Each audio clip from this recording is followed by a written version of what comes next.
What's up, guys? Welcome to your 82nd Android tutorial. And what I want to quickly show you guys is I added some buttons, as you can see here in our linear layout, right before our slider drawer. And we're going to click this, and now we're going to open our handle. But as you can see, it just stops right here because, you know, for linear layout, that's all the available height that we have. But basically, a way that we can surpass that is using something called the frame layout, and that's what this tutorial is going to be about. Just so again you guys can be a little more customized in your application.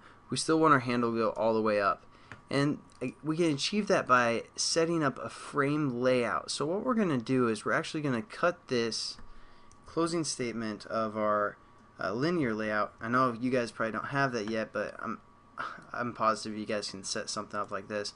Just set up 4 buttons and a linear layout here. We're just going to paste that right here. So we still have a linear layout for our buttons, which has vertical orientation, so our 4 buttons are there. But now what we're going to do, we're going to copy this beginning statement here and paste a new kind of a new class, or I'm sorry, just a new layout above this layout here. And what we're going to have this layout be is something called a frame layout, like that. And the frame layout, there's no orientation, and basically the frame layout is going to allow us to draw on top of each other. Like, you know, linear layouts like, hey guys, let's get organized. Either you get below M or get to the right side. You know, guys, come on, stay in line here. And FrameLayout's like, screw that crap! It's like, stand on top of each other. You know, I don't care if you guys kick each other. Everyone do whatever they want. Who gives a he's like, who, you know, guys, whatever. Just do whatever you want. So that's what we're gonna set up here to encompass our whole class. And then we just have to close off our frame layout here below our sliding drawer. So now when we run our application,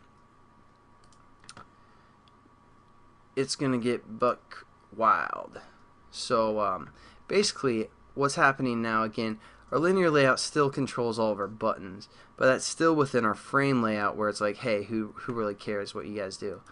So as you guys see when we run this now, open our slider class, we can go way beyond where we could before and slide it still all the way up, because the framework or the frame layout just really doesn't care, like I said. And then we can still click our check button, and obviously, like, this isn't the best kind of a linear layout, but I don't want to spend too much time on some mundane things. But as you can see, we can still click these previous buttons here. So, you know, that's not probably the best choice when you guys have a drawer like this, a sliding drawer. But, you know, that's fine. I just wanted to show you guys what the frame layout could do for you, and you know, you can develop that way as well.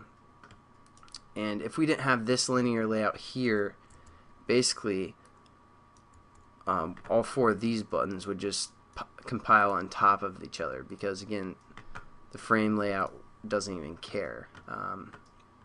So that's pretty much the end of this tutorial. Just to introduce you guys to the frame layout and get you going with that. And then the next tutorial, we're just going to quickly just code that drawer, and I'm going to show you some of the methods that you can use.